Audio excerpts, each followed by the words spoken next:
চলো তোমাদের সঙ্গে আজ একটা সত্যি কথা শেয়ার করি। এই গাছটা দেখতে পাচ্ছ অনেক ছোটোই, আমি এই গাছটা আমার ঘরে নিয়ে আসি।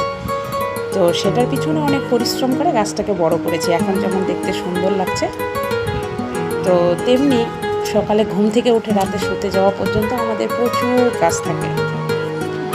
তো সোশ্যাল মিডিয়া যেমন ফেসবুক, ইনস্টাগ্রাম ছাড়াও কিন্তু আমাদের একটা রিয়েল লাইফ আছে। সেটা হচ্ছে এই রান্না করা। শুধু রান্না করাই না, রান্না করার আগে পিছিয়ে প্রচুর কাজ থাকে। তো সেটা একা হাতে সব কিছু করতে হয়।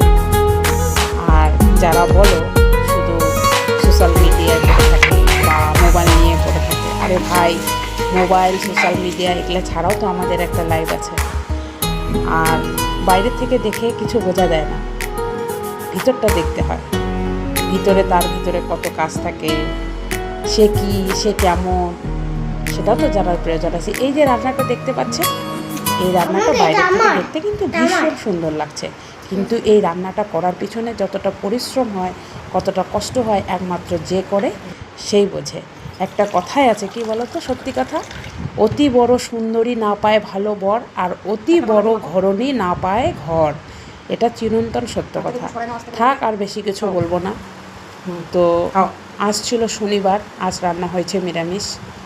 পনির, পটল, আলু দিয়ে রসা করেছি, পুঁই শাক, মিষ্টি কুমড়া ঘন্ট করেছি, করলা ভাজা করেছি, মুগ ডাল করেছি।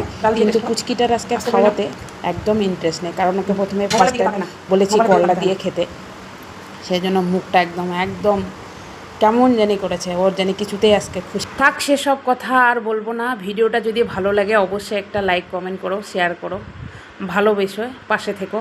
Tata, bye bye.